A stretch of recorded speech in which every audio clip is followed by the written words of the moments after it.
one of the toughest things around social selling for sellers is that it actually requires an increased or a new set of disciplines. And we have forever, preached about listening skills and salespeople developing listening skills. But now you have to take those listening skills and you have to evolve them almost to how researchers operate. So if your buyer is online and they're discussing things and there are things happening in their industry, you have to understand the business of their business. So you have to understand what's happening in their industry and their segment. You have to understand what's happening, what's relevant to their business, what their strategy, what their strategic objectives are. Then you have to understand what the individual buyers, what's of most relevance to them, and that takes an incredible amount of discipline, because it means you're actually now having to become a researcher and really understand. And those listening skills that you've developed when you were face to face, you actually have to evolve those to where you're not face to face. You're actually looking at things that are written and things that are said by people online, and that's an incredibly hard discipline for a lot of salespeople, because you've got to back up and do the research.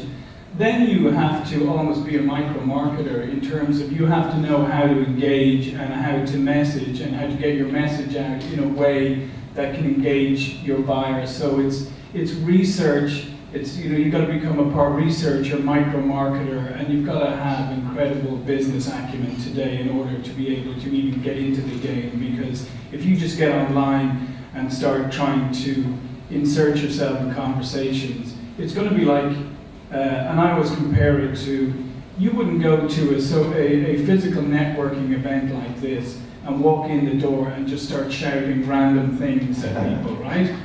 Because everyone think you're crazy, right? And you'd soon be that person off in the corner with a huge gap around them.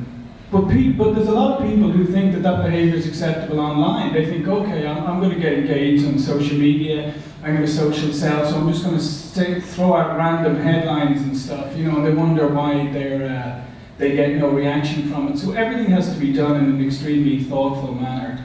And it starts with listening, and those listening skills now have to be adapted to a social media environment. Great. Any other panelists care to comment on that question? Please, Crystal. No, I think it's very interesting what John said, because this is a question I often get, let's say in Samsung, for instance.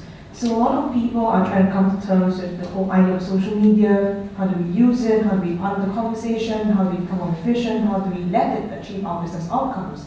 And one question I always ask them is this: do you understand why you're going on to social media?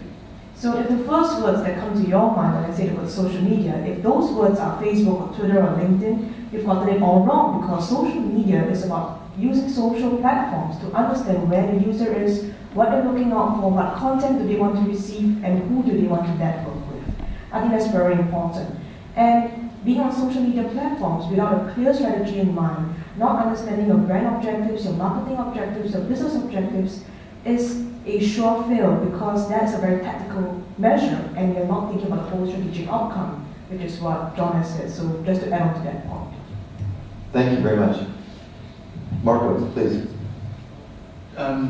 Just a couple of additional observations. I think that the buyer is often more informed now than previously. So what has changed, if you like, is that the sales process, or what you have to do, if you like, in traditional selling about educating the buyer, has disappeared, because the buyer is often more informed than you are, probably about your own products or companies, because they'll have looked and read all the various reviews. So that dynamic changes. It's a point that was made earlier on about intelligence. I think that, and I don't want to sort of, please don't quote me on this on Twitter. But, too late for that. I'm not too late. I'm not sure that, I think some people refer to social selling as sort of sales 2.0, right? And I'm not sure that's that helpful. But I think if you think of it in the light of that, actually this is really about intelligence and the sales process, to John's point earlier, which is really about research, understanding. A good salesman will do a lot of research. What are we doing in a traditional sales process? We're trying to build relationships, we're trying to understand, we're trying to influence. And social media allows you to do that anonymously. So you can sit and read and listen and understand and research and be informed, so you can gain social intelligence before you open that dialogue. So to John's point, actually, you could, walk into a room very well informed about all the people in the room, right? In terms of if you use social intelligence, you still wouldn't shout out loud, right? Hopefully not. So I think that if you think of social media, Crystal's point, it's not a platform. It is an approach, a methodology, a way of thinking. It's a philosophy. It's not just Facebook or LinkedIn. It's not simply a platform. You need the platforms, but what you're using them for and what information you get out of them, what you do with that information, that's about insight. So really for salespeople, social selling is as much about social insight as it is about any other